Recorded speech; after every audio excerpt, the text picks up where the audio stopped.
Hello दोस्तों, नमस्कार। स्वागत है आप सबका आपके अपने यूट्यूब चैनल कंप्लीट जीकेजीएस में। हम लोग परीक्षावाड़ी नामक पुस्तक के माध्यम से आधुनिक भारत के इतिहास को कवर कर रहे हैं और इस क्रम में आज का जो हमारा क्लास है वो दूसरा क्लास है। हम लोगों ने पहले क्लास में यूरोपीय कंपनियों के भारत में आगमन से संबंधित पृष्ठभूमि के रूप में कुछ चीज़ें कवर कर ली हैं। ठीक है, आज के वीडियो में हम लोग स्टार्ट करने जा रहे हैं पुर्तगालियों के बारे में। तो पुर्तगालियों के संदर्भ में हम लोग यहाँ पे पहला पॉइंट देख रहे हैं फ्रांसिस्को डी अल्मेडा के बारे में। तो 1505 ईस्वी से 1509 ईस्वी के बीच में फ्रांसिस्को डी अल्मेडा रहा है भारत में पुर्तगाली गवर्नर बन के। इसके बारे में कहा जा रहा है कि यह पुर्तगाल का प्रथम गवर्नर था। इस चीज़ को आप याद रखेंगे कि जो फ्रांसिस्को डी अल्मेडा है वो पुर्तगालियों का पहला गवर्नर था जो भारत में पुर्तगाली फैक्ट्री को गवर्न करने के लिए आया हुआ था। इसका जो मुख्य उद्देश्य था वो था पुर्तगालियों के दक्षिण पूर्वी एशिया के व्यापार को सुरक्षित करना, यानी कि पुर्तगालियों और दक्षिण पूर्वी एशिया के बीच में जो व्यापार है उस व्यापार को सुरक्षित करना इसका उद्देश्य था। इसका मुख्य उद्देश्य क्या था कि पुर्तगालियों के दक्षिण पूर्वी एशिया के व्यापार को सुरक्षित करना। इसके निमित्त उसने शांत जल नीति अपनाई। ये चीज़ आप महत्वपूर्ण तरीके से याद रखेंगे कि फ्रांसिस्को डी अल्मेडा की जो नीति थी वो शांत जल की नीति यानी कि ब्लू वाटर पॉलिसी के नाम से जाना जाता है। ये महत्वपूर्ण फैक्ट है। अब इसी के बारे में बताया जा रहा है कि जो उद्देश्य था इसका व्यापार सुरक्षा, यानी कि व्यापार की सुरक्षा। जो फ्रांसिस्को डी अल्मेडा था, फ्रांसिस्को डी अल्मेडा का मुख्य उद्देश्य था कि जो पुर्तगाल है और जो भारत और इसके साथ साथ दक्षिण पूर्वी एशिया वाले देश हैं उनके साथ, इन दोनों के बीच में जो व्यापार है, व्यापारिक संबंध है, उस व्यापारिक संबंधों को सुरक्षित करना इसका मुख्य उद्देश्य था। और इसी उद्देश्य को पूरा करने के लिए इसने जो नीति अपनाई उस नीति का नाम था शांत जल की नीति या फिर ब्लू वाटर पॉलिसी। ठीक है, आगे बढ़ते हैं।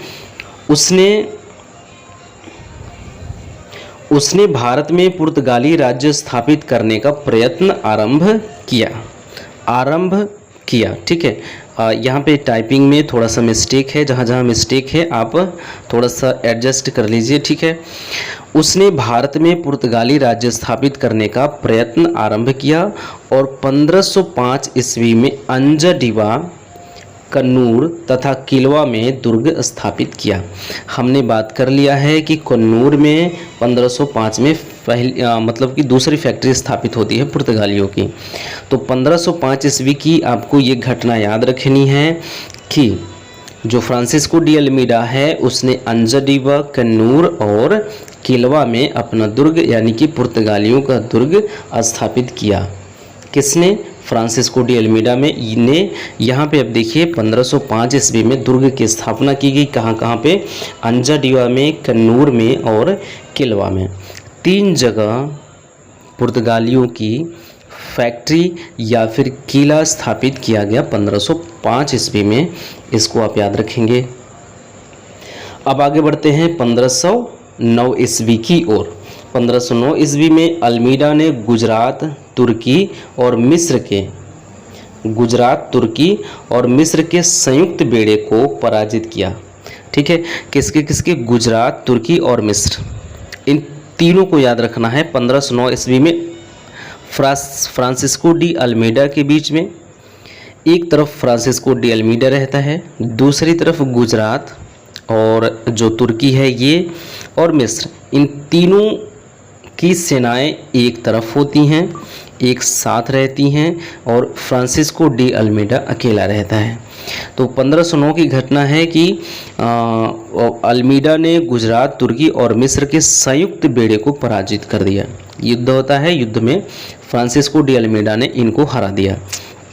इस विजय के परिणाम स्वरूप पुर्तगाली नौसेना हिंद महासागर में सबसे ज़्यादा शक्तिशाली हो गई, क्योंकि इसने मतलब कि पुर्तगाली गवर्नर ने तीन सेनाओं को अकेले पराजित किया है इसलिए इनकी शक्ति सर्वोच्च मानी गई। तो इसका परिणाम ये हुआ कि पुर्तगाली जो नौसेना है हिंद महासागर में सबसे ज़्यादा शक्तिशाली हो गई और आने वाले कुछ समय के लिए हिंद महासागर पुर्तगाली सागर बनकर रह गया। तो इतना अधिक शक्तिशाली ये हो गए कि हिंद महासागर को ही पुर्तगाली सागर कहा जाने लगा। ठीक है, यहाँ पे उस चीज़ को वह समझाया जा रहा है कि जो अल्मीडा है, अल्मीडा का 1509 ईस्वी में युद्ध होता है।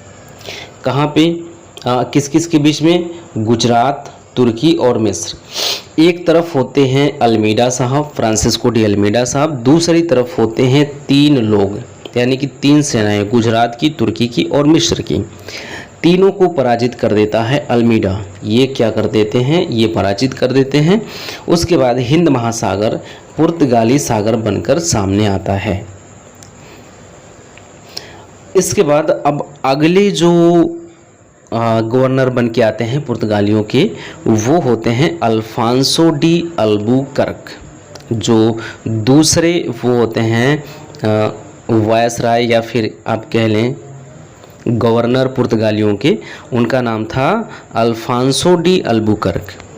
अब आप देखिए कि अल्फांसो डी अल्बुकर्क का जो टाइम पीरियड है वो 1509 से 1505 ईस्वी तक। टाइम पीरियड आप याद रखेंगे 1509 से 1505 ईस्वी तक। इनके बारे में बताया जा रहा है कि भारत में पुर्तगाली शक्ति का अल्फांसो डी अल्बुकर्क, ये देखिए थोड़ा सा टाइपिंग में मिस्टेक हुआ है। अब देखिए यहाँ पे बताना का क्या चाहता है ये कि भारत में पुर्तगाली शक्ति की वास्तविक नींव डालने वाला जो व्यक्ति है वो अल्फांसो डी अल्बुकर्क है। ठीक है, इस चीज़ को आप याद रखेंगे। यहाँ पे थोड़ा सा सुधार करना है, लिपापोती हो गया है लिखने में, मतलब लिखावट करने में, टाइपिंग करने में। भारत में पुर्तगाली शक्ति की वास्तविक नींव, यहाँ से इसको आपको मान लीजिए कि काट देना है, यहाँ से काटेंगे तो भारत में पुर्तगाली शक्ति की वास्तविक नींव डालने वाला अल्फांसो डी अल्बुकर्क था। तो भारत में पुर्तगाली शक्ति का वास्तविक नींव डालने वाला या भारत में पुर्तगाली शक्ति का वास्तविक संस्थापक, ऐसा कुछ प्रश्न आपके सामने अगर आता है तो इसका एक ही जवाब होगा, वो होगा Alfonso de Albuquerque. Francisco de Almeida पहली बार आता है, पहला पुर्तगाली गवर्नर था, लेकिन वास्तविक संस्थापक, भारत में पुर्तगाली साम्राज्य का वास्तविक संस्थापक के रूप में अल्फांसो डी अल्बुकर्क को कहा जाता है। इसने सर्वप्रथम 1503 ईस्वी में एक जहाजी बेड़े का नायक बनकर भारत आया था। तो ऐसा नहीं है कि 1509 से 1515 तक इनका जो टाइम पीरियड है वो है, तो 1509 से 1515 के बीच में इनका टाइम पीरियड ये है। तो इसका मतलब ये नहीं कि इससे पहले नहीं आए हुए थे। 1503 ईस्वी में ये एक जहाजी बेड़े का नायक बनकर भारत आया हुआ था और उसी समय यहाँ पे फिर से कुछ अनावश्यक शब्द आ गए हैं, यहाँ से यहाँ तक इसको कट करेंगे। ठीक है, यहाँ से कलर चेंज कर लेते हैं, ये ब्लैक से इसको इतना कट कर लेते हैं। ठीक, अब इसके यहाँ पे क्या हुआ कि 1503 ईस्वी में एक जहाजी बेड़े का नायक बनकर भारत आया था और उसी समय यानी कि 1503 ईस्वी में ही उसने कोचीन में पुर्तगालियों के प्रथम दुर्ग का निर्माण करवाया था। तो जब हमने बात किया था पिछले वीडियो में कि पुर्तगालियों की पहली फैक्ट्री कोचीन में 1503 में स्थापित हुई, तो उसकी स्थापना किसने किया था? अल्फांसो डी अल्बुकर्क ने। ये चीज़ आप याद रखेंगे। जो पुर्तगालियों की पहली फैक्ट्री स्थापित हुई थी कोचीन में 1503 ईस्वी में, उसकी स्थापना करने में किसने मदद की थी? अल्फांसो डी अल्बुकर्क ने, जो कि आगे चल के यानी कि 1509 से 1505 तक ये भारत में पुर्तगाली गवर्नर के रूप में नियुक्त रहता है। ठीक है, ये चीज़ तो वही चीज़ बताया जा रहा है कि 1503 ईस्वी में जहाजी बेड़े का नायक बनकर आता है, फिर यहाँ पे कोचीन में पहली फैक्ट्री स्थापित करवाता है। अब आगे बढ़ते हैं इसमें कि 1509 ईस्वी में वह भारत में पुर्तगालियों का गवर्नर नियुक्त हुआ। 1510 ईस्वी में गोवा के समृद्ध बंदरगाह पर अधिकार कर लिया। 1509 ईस्वी में गोवा पर अधिकार कर लिया है इसने। इस चीज़ को भी आपको याद रखना है। अगर प्रश्न आपके सामने आता है कि 1509 ईस्वी में गोवा पर किसने अधिकार किया था, तो अल्फांसो डी अल्बुकर्क, ठीक है, अल्फांसो डी अल्बुकर्क ने किया था। या फिर डेट पूछे तो आपको डेट याद रखना है, 1510 ईस्वी में, ठीक है, जो उस समय बीजापुर के यूसुफ आदिल शाही सुल्तान के अधीन था। यानी कि बीजापुर के यूसुफ आदिल शाही सुल्तान, यानी कि बीजापुर का जो सुल्तान था उनका नाम था यूसुफ आदिल शाही।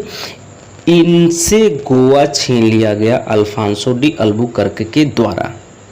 यानी कि अल्फांसो डी अल्बुकर्क ने आदिल शाही से गोवा को छीन लिया। कब? 1510 ईस्वी में। ये चीज़ नीचे डायग्रामेटिकली आपको समझाया जा रहा है कि बीजापुर के आदिल शाही यानी कि यूसुफ आदिल शाही सुल्तान से गोवा बंदरगाह छीन लिया जाता है, यानी कि पुर्तगालियों के नियंत्रण में आ जाता है।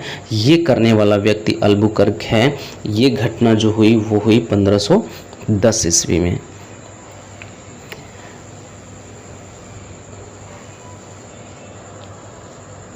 आगे क्या है कि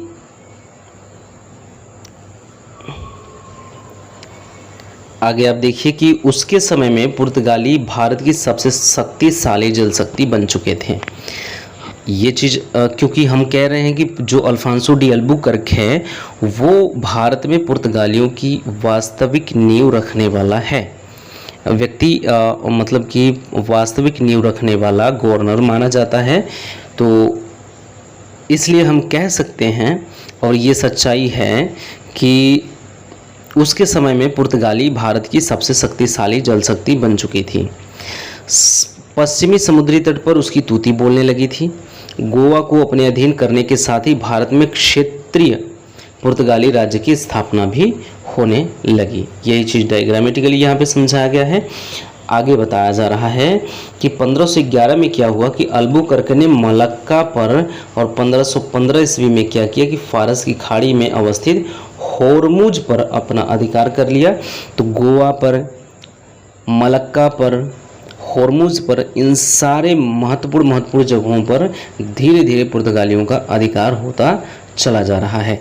तो आप याद रखेंगे इन डेट्स को और किसने मतलब अपने अधिकार में लिया और डेट और जगह को, ठीक है, लोकेशन को याद रखना है कि 1511 ईस्वी में अल्बुकर्क ने मलक्का पर अधिकार किया। फिर 1515 ईस्वी में होर्मुज बंदरगाह भी अपने अधीन कर लेता है। यही चीज़ यहाँ पे आपको दिया गया है। 1511 ईस्वी में मलक्का आ जाता है इसके अधीन में और 1515 ईस्वी में होर्मुज बंदरगाह भी आ जाता है, जो कि फारस की खाड़ी का एक महत्वपूर्ण बंदरगाह हुआ करता था। यहाँ पे आपको बताया जा रहा है कि अल्बुकर्क ने स्थायी पुर्तगाली आबादी बसाने की दृष्टि से स्वदेश वासियों को भारतीय महिलाओं से विवाह करने के लिए प्रोत्साहित किया। ये महत्वपूर्ण चीज़ है, इसको भी आप याद रखेंगे कि अल्बुकर्क ने एक चीज़ और किया। जो भारत में महिलाएं हैं, ज़्यादातर यहाँ पे देखिए क्या लिखा हुआ है कि भारतीय महिलाओं से विवाह करने के लिए प्रोत्साहित किया। अब इसमें क्या हुआ था कि ज़्यादातर इनका आदेश था कि जो विधवा महिलाएं हैं उनसे शादी करना। यानी कि जो पुर्तगाली गवर्नर मतलब पुर्तगाली व्यक्ति होंगे वो जो भारत में आए हुए हैं, पुर्तगाली अधिकारी हैं या तो फिर पुर्तगाली फैक्ट्री में काम करने आए हुए हैं जो पुर्तगाल से आए हुए हैं, वो भारत में अपनी मतलब कि शादी करेंगे उन महिलाओं से जिन महिलाओं के पति अब दुनिया में नहीं है। यानी कि जो महिलाएं विधवा हैं उन विधवाओं से शादी करेंगे। तो इस चीज़ को आगे बढ़ाने का काम किया है अल्बुकर्क ने। उन्होंने आदेश दिया कि जो पुर्तगाली आबादी है, यानी कि इनका इसके पीछे का उद्देश्य क्या था कि भारत में जो पुर्तगाली लोग हैं वो शादी करेंगे। इसके पीछे उद्देश्य ये था कि ये लोग यहाँ पे शादी करेंगे तो यहाँ पे इनकी अस्थाई आबादी बसेगी, यहाँ पे इनके बच्चे होंगे, इनका घर होगा, धीरे धीरे ये यहाँ पे स्थायित्व प्राप्त कर लेंगे। तो अस्थाई आबादी बसाने के लिए इन्होंने क्या किया कि पुर्तगालियों को भारतीय महिलाओं से विवाह करने के लिए प्रोत्साहित किया, लेकिन वह मुसलमानों को काफ़ी परेशान करता था। ये चीज़ भी आप याद रखेंगे। ठीक है, अस्थायी आबादी बसाने के लिए भारतीय महिलाओं से विवाह और इनकी धार्मिक नीति क्या थी, ये मुसलमानों का उत्पीड़न करते थे।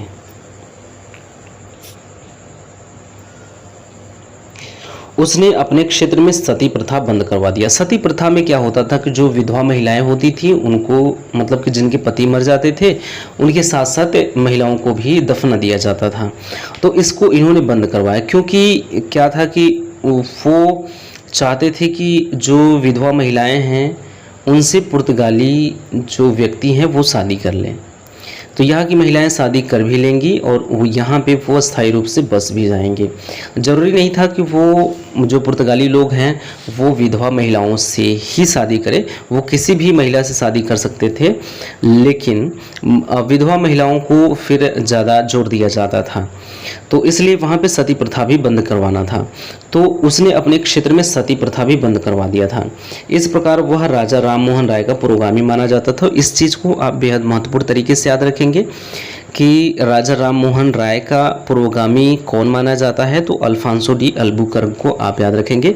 सही माने में वह भारत में पुर्तगाली शासन का वास्तविक संस्थापक था। सती प्रथा बंद करवाया, राजा राम मोहन राय का पुरोगामी माना जाता है इसकी वजह से।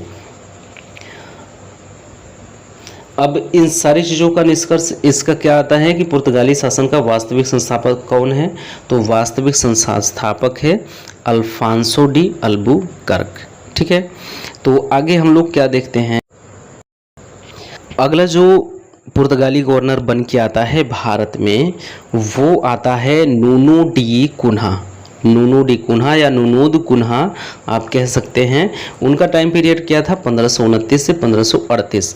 तो आप सोच रहे होंगे कि 1509 से 1505 हमने पढ़ा, फिर बीच का क्या, मतलब कि बीच में पुर्तगाली थोड़ा सा मतलब हलचल नहीं मचा, मतलब वो ऐसा नहीं था, व्यापार कर रहे थे वो, इनका काम काज चल रहा था, लेकिन वैसे मतलब कि एक सपाट तरीके से चल रहा था, तो हलचल बहुत ज़्यादा नहीं मच रहा था। जो भी पुर्तगाली गवर्नर आ रहे थे सामान्य रूप से काम कर रहे थे, कुछ ऊंच नीच अलग तरीके का काम नहीं कर रहे थे।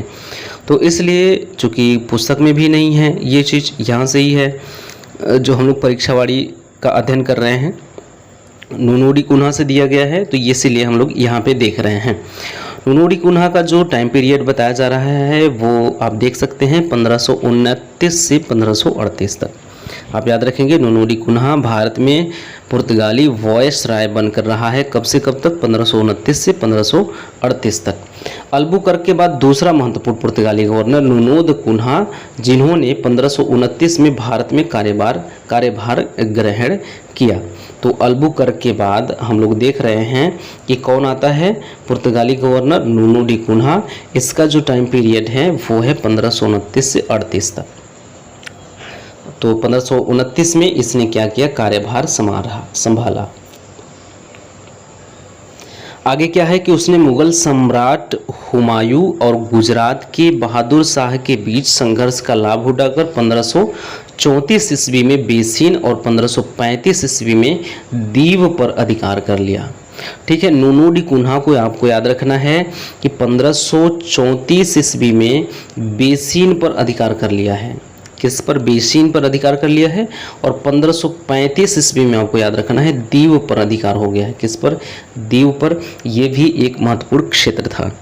ठीक है, फिर एक बार मैं बता रहा हूँ, आप ध्यान से देख लीजिए कि 1534 ईस्वी में बेसिन पर और 1535 ईस्वी में दीव पर अधिकार कर लिया है नूनो डी कुन्हा ने।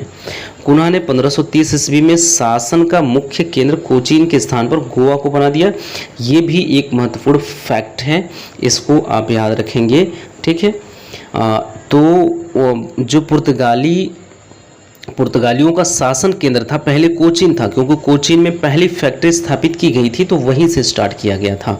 लेकिन नूनो डी कुन्हा ने चेंज किया, कोचीन के स्थान पे गोवा को शासन का मुख्य केंद्र, एक तरह से आप कह सकते हैं कि पुर्तगालियों की राजधानी, भारत में पुर्तगालियों की जो अपनी राजधानी थी वो कोचीन में हुआ करती थी, उस राजधानी को चेंज किया नूनो डी कुन्हा ने, चेंज करके उस राजधानी को गोवा में ला दिया।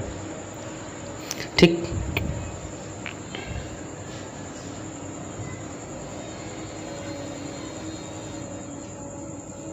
इसके बाद जो चीज़ें हम लोगों ने अभी देखा उसको डायग्रामेटिकल समझ सकते हैं कि मुग़ल सम्राट जो हुमायूं था, एक सेकेंड पेन कहाँ गया, या मुग़ल सम्राट हुमायूं और गुजरात के बहादुर शाह के बीच में क्या चल रहा था, संघर्ष।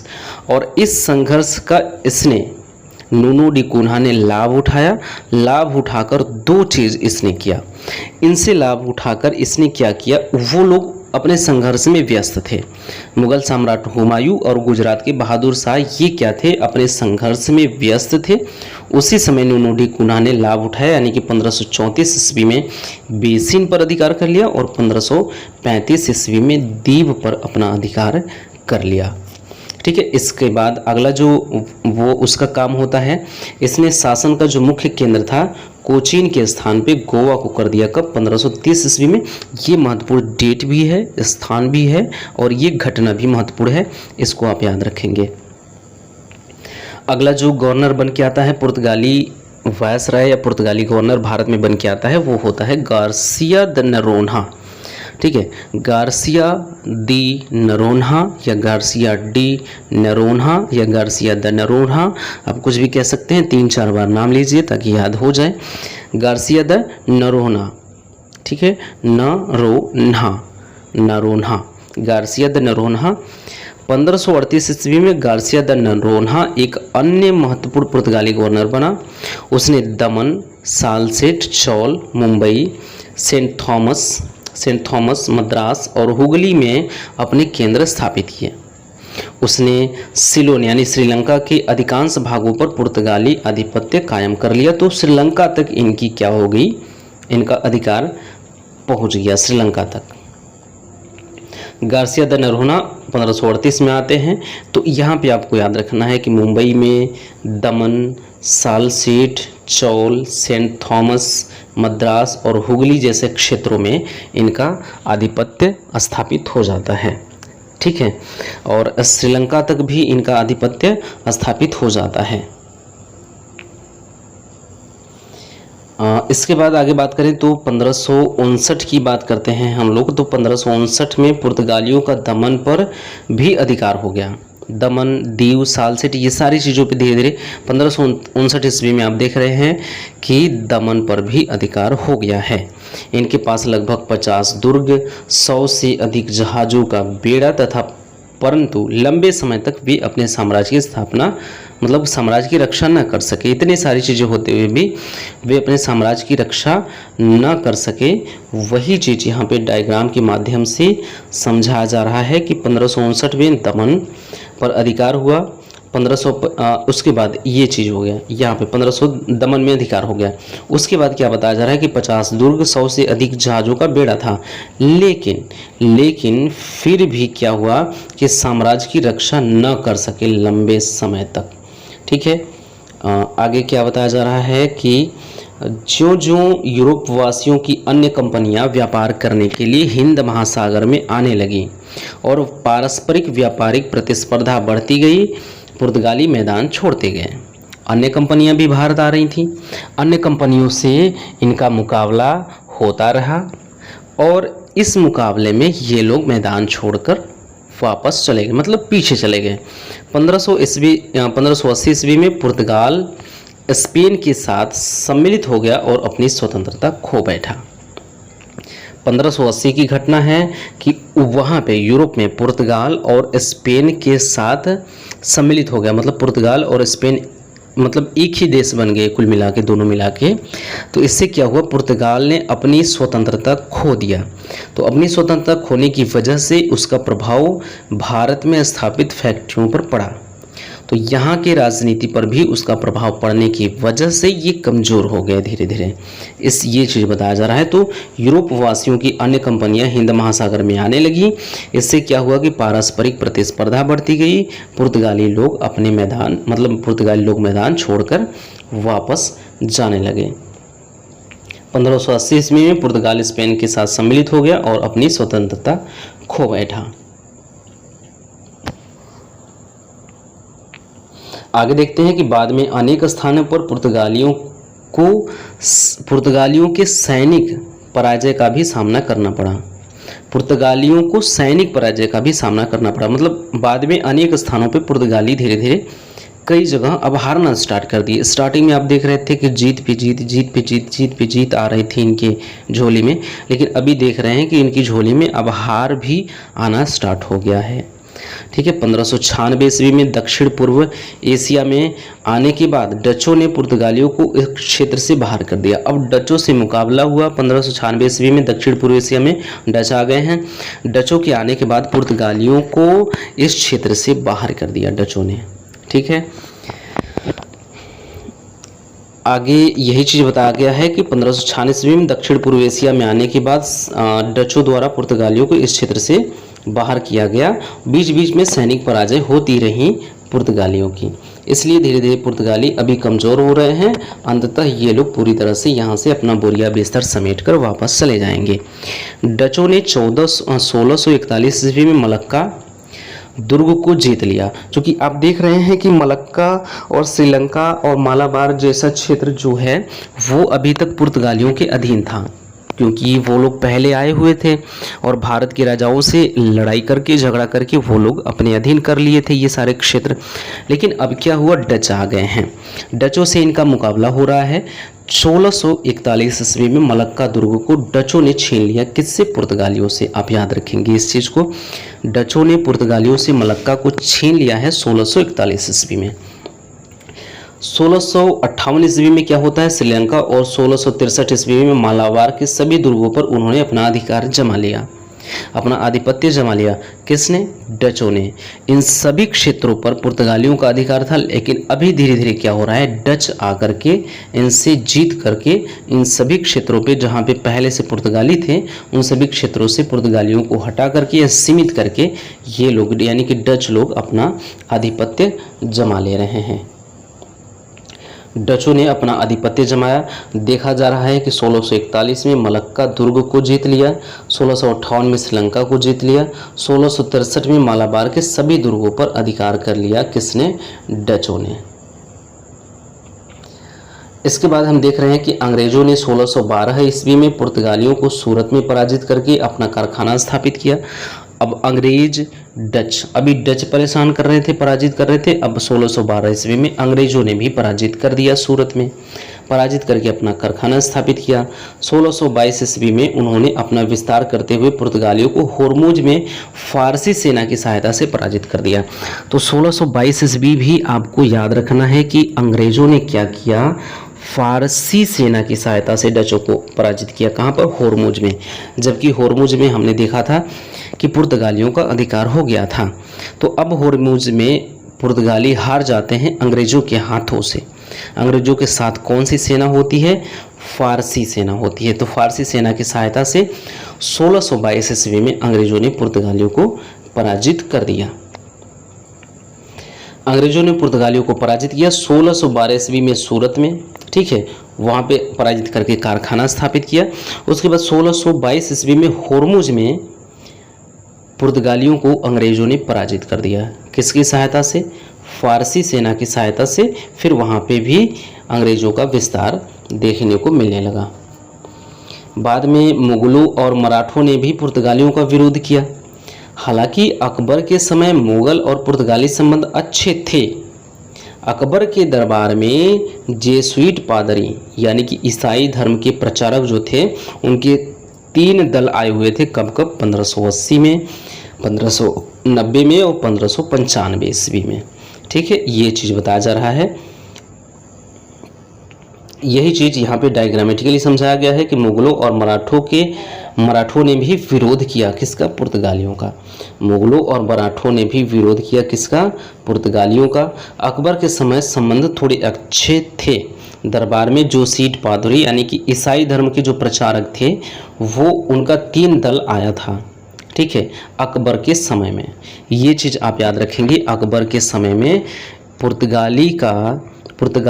पुर्तगाल से ईसाई धर्म प्रचारक के रूप में जो जेसुइट पादरियों का दल आया हुआ था वो 3 बार आया हुआ था, 1580 में, 1590 में और 1595 ईस्वी में। इस चीज़ को आप याद रखेंगे। इसके बाद हम लोग बात करें तो सर्वप्रथम सर्वप्रथम जहांगीर के काल में मुगलों का पुर्तगालियों से संघर्ष हुआ। अकबर तक तो सब सही था, अकबर तक लगभग पुर्तगालियों का और जो मुगल साम्राज्य था इनका संबंध ठीक चल रहा था, लेकिन जहांगीर के काल में मुगलों का और पुर्तगालियों का संघर्ष स्टार्ट हो गया। हालांकि जहांगीर पुर्तगालियों से मधुर संबंध बनाना चाहता था, लेकिन उसने 1607 और 1610 में 2 मिशन गोवा भेजा, परंतु पुर्तगाली मुगल सत्ता को नज़रअंदाज कर रहे थे। वो जहांगीर बार बार कोशिश कर रहा था कि पुर्तगालियों का और जो मुगल साम्राज्य है इसका संबंध अकबर के समय से सही चला आ रहा है, तो अभी भी ठीक ही रहे। इस उद्देश्य से उन्होंने जहांगीर ने पुर्तगालियों के पास 1607 में और 1610 में 2 मिशन गोवा भेजा, ताकि ये जो फ्रेंडशिप है वो बरकरार रहे, इसकी जो कंसिस्टेंसी है वो बनी रहे फ्रेंडशिप का। लेकिन उन्होंने इस चीज़ को नज़रअंदाज किया। तो वही चीज़ यहाँ पे डायग्रामेटिकली आपको समझाया गया है कि जहांगीर ने मधुर संबंध बनाना चाहा, 1607 और 1610 में 2 मिशन गोवा भेजे। ठीक है, पुर्तगाली मुगल सत्ता को नज़रअंदाज कर रहे थे, इसकी वजह से धीरे धीरे इनके बीच में संघर्ष होना तय था। 1613 ईस्वी में पुर्तगालियों ने सूरत में 4 शाही जहाज़ों को पकड़कर लूट लिया। अब देखिए यहाँ पे मतलब कि दुश्मनी पुर्तगालियों ने एकदम अपने पैर पे कुल्हाड़ी मार लिया यहाँ पे 1613 ईस्वी में आप कह सकते हैं, क्योंकि 1613 ईस्वी में पुर्तगालियों ने सूरत में 4 शाही जहाज़ों को मतलब यहाँ पे मुगल से संबंधित है, मुगलिया जहाज़ों को पकड़ लिया, उसने पकड़कर लूट लिया। उसके बाद जहांगीर ने सूरत के मुगल गवर्नर मुकर्रब खां को पुर्तगालियों को दंडित करने का आदेश दिया। मुकर्रब खां ने अंग्रेजी नौसेना के कप्तान डॉन्टन के सहयोग से पुर्तगालियों को सामुद्रिक युद्ध में पराजित कर दिया। ठीक है, यहाँ पे पुर्तगालियों ने गलती कर दी। एक तो उनका जो प्रस्ताव आया था 1607 और 1610 में उसको नज़रअंदाज किया, और दूसरी बार इनके जहाज़ों को पकड़ के लूट ले रहे हैं। तो 1613 ईस्वी में पुर्तगालियों ने 4 शाही जहाज़ों को लूटा। जहांगीर ने दंडित करने का आदेश दिया, किसको? मुकर्रब खां को। मुकर्रब खां आता है अंग्रेजी कैप्टन डॉन्टन के पास, इनसे सहयोग लेकर पुर्तगालियों को सामुद्रिक युद्ध में पराजित कर देता है। आगे है कि जहांगीर ने पुर्तगालियों को दी गई सभी व्यापारिक सुविधाएं वापस ले ली। अब मुगलों द्वारा जो सुविधाएं दी गई थी, व्यापारिक सुविधाएं पुर्तगालियों को अब वापस ले लिया। किसने? जहांगीर ने। आगरा में और लाहौर स्थित उनकी गिरजाघर बंद करवा दिए गए। आगरा में और लाहौर में उनके गिरजाघर थे, उसको बंद करवा दिया जहांगीर ने। अंततः पुर्तगालियों को जेसुइटों की सहायता से जहांगीर से समझौता करना पड़ा। अंत में वो आ गए अपनी औकात पर। ठीक, व्यापारिक सुविधाएं वापस ले ली गई जहांगीर के द्वारा। आगरा और लाहौर में उनके गिरजाघर थे, उनको बंद कर दिया गया, और अंततः उनको समझौता करने के लिए जेसुइटों को भेजा गया जहांगीर के पास में। शाहजहां के काल में 1632 ईस्वी में बंगाल स्थित पुर्तगालियों ने मुगलों का संघर्ष हुआ। बंगाल में चटगांव एवं हुगली में पुर्तगालियों की कोठी थी। पुर्तगालियों को यहाँ नमक के व्यापार का एक अधिकार था, इसको काटना है, ये फालतू है। एक अधिकार था जिसके बदले वे शाही राजकोष में प्रतिवर्ष 10,000 टंका जमा करते थे। मुगल शासक उनके शांतिपूर्ण व्यापारिक कार्य में कोई हस्तक्षेप नहीं करता था। और ये चीज़ आपको यहाँ पे डायग्रामेटिकली समझाया गया है कि शाहजहां के काल में 1632 ईस्वी में पुर्तगालियों की कोठी चटगांव में हुगली में थी। ठीक है, यहाँ पे पुर्तगालियों का जो नमक पर व्यापारिक एकाधिकार था, मतलब कि नमक पर यही लोग व्यापार कर सकते हैं, सिर्फ पुर्तगाली लोग। यानी कि नमक का जो व्यापार है वो सिर्फ पुर्तगाली लोग कर सकते हैं। इसके बदले क्या था? इसके बदले पुर्तगाली लोग प्रतिवर्ष 10,000 टंका मतलब कि इनको मुगलों को देते थे, यानी कि शाही राजकोष में जमा करते थे। तो इसके बदले में शाही राजकोष यानी कि शाही यानी कि जो मुगल साम्राज्य था वो इनके व्यापार में कोई भी हस्तक्षेप नहीं करती थी। वही चीज़ यहाँ पे आपको समझाया जा रहा है। आगे क्या है कि परंतु पुर्तगाली यहाँ ईसाई धर्म प्रचारक में बल प्रयोग करते थे। सारी चीज़ें लगभग अब भी सही चल रही थी, लेकिन पुर्तगाली लोग धर्म प्रचार में बल का प्रयोग करते थे, लोगों को जबरदस्ती ईसाई बनाते थे, गांवों पर आक्रमण करके लूट लेते थे, समुद्री डकैती करते थे। इसी समय पुर्तगालियों ने मुमताज़ महल की नौकाओं का अपहरण कर लिया। इन सब की शिकायत बादशाह से की गई। तब शाहजहां ने पुर्तगालियों के दमन का निश्चय लिया, मतलब निर्णय किया या निश्चय किया। शाहजहां पुर्तगालियों से पहले भी नाराज़ था, क्योंकि जब उसने जहांगीर के प्रति विद्रोह किया था तब पुर्तगालियों से उसने सहायता मांगी थी, जो कि पुर्तगालियों ने सहायता नहीं किया था। शाहजहां के बादशाह बनने पर पुर्तगालियों ने नजराना भी नहीं पेश किया। मतलब जब शाहजहां बादशाह बना तो पुर्तगालियों ने क्या, उनको बधाई जैसे दिया जाता है ना, बधाई क्या देते हैं, कॉन्ग्रेचुलेशन दिया जाता है कि बधाई हो, आपकी नौकरी लग गई है, या आप मुख्यमंत्री या प्रधानमंत्री कुछ भी बन गए हैं, राजा बन गए हैं। तो इस तरह की चीज़ें भी पुर्तगालियों की तरफ से कुछ नहीं आया था। इससे भी बादशाह शाहजहां नाराज़ थे। बादशाह के आदेश पर बंगाल के मुगल गवर्नर कासिम खान ने जल और स्थल मार्ग से हुगली पर आक्रमण कर अधिकार कर लिया। बड़ी संख्या में पुर्तगाली मारे गए और बंदी भी बना लिए गए। ये आपके सामने है, स्पष्ट है, आप देख सकते हैं। ठीक, आगे बढ़ते हैं। बल प्रयोग, ज़बरदस्ती ईसाई लूटते थे, मतलब बल का प्रयोग करते थे पुर्तगाली लोग। क्या करने के लिए? धर्म प्रचार, ईसाई धर्म का प्रचार करने के लिए। ज़बरदस्ती लूटते थे, ज़बरदस्ती ईसाई बनाते थे, लूटते थे, समुद्री डकैती करते थे, मुमताज़ महल की नौकाओं का अपहरण किया, सहायता मांगी थी जो नहीं मिला, नाराज़ भी नहीं। ये कुल मिला के वही चीज़ बताया जा रहा है कि इन सारी चीज़ों से नाराज़ थे शाहजहां। इन सारी चीज़ों की शिकायत पहुंची है शाहजहां के पास। शाहजहां ने दमन करने का निश्चय लिया। अब इस निश्चय में क्या किया उन्होंने कि कासिम खान को आदेश देता है और कासिम खान हुगली पर आक्रमण करके अधिकार कर लेता है। ठीक है, इसके बाद हम देख रहे हैं कि औरंगजेब के समय में भी पुर्तगाली यानी कि अराकानी यानी कि माघ समुद्री डाकुओं के साथ मिलकर बंगाल के तटवर्ती भागों में अशांति फैलाए हुए थे। औरंगजेब के समय में भी पुर्तगाली अराकानी समुद्री डाकुओं के साथ मिलकर के बंगाल के तटवर्ती भागों में अशांति फैलाए हुए थे। चटगांव में ढाका तक का क्षेत्र असुरक्षित हो गया था। बंगाल का गवर्नर शाइस्ता खान ने एक सुदृढ़ जल बेड़े का संगठन कर बंगाल के खाड़ी में स्थित सोनद्वीप, जो समुद्री डाकुओं का प्रमुख केंद्र था, उस पर अधिकार कर लिया। 1739 ईस्वी में मराठों ने उनसे सालसेट और बेसिन छीन लिया। अब देखिए ये घटना भी महत्वपूर्ण है, इसको भी आप याद रखेंगे। 1739 ईस्वी को 1739 ईस्वी में मराठों ने छीन लिया बेसिन और सालसेट, जो कि पुर्तगालियों के अधीन था, तो मराठों द्वारा छीन लिया जाता है। 1661 ईस्वी में तत्कालीन ब्रिटिश सम्राट चार्ल्स द्वितीय द्वारा पुर्तगाली राजकुमारी कैथरीन से विवाह करने पर पुर्तगालियों ने मुंबई द्वीप दहेज में दे दिया। 1661 ईस्वी में मुंबई द्वीप जो है वो अंग्रेज़ों को दहेज में मिलता है। ठीक है, ये चीज़ आप याद रखेंगे। उसके बाद यहाँ पे वही चीज़ बताया जा रहा है, शाइस्ता खान ने सोनद्वीप पर अधिकार कर लिया। 1739 में मराठों ने सालसेट और बेसिन छीन लिया। राजकुमारी कैथरीन से विवाह होता है चार्ल्स द्वितीय का। मुंबई द्वीप दहेज में दे दिया जाता है 1661 में। ठीक है, यहाँ तक हमारी चीज़ें कंप्लीट होती हैं। तो अगले वीडियो में हम लोग जब मिलेंगे तो उस वीडियो में हम लोग इसकी चर्चा करेंगे और इसके आगे की चीज़ों को चर्चा करेंगे। यहाँ से हम लोग अगली लेक्चर की चर्चा स्टार्ट करेंगे और फिर देखेंगे कहाँ तक ले जाते हैं।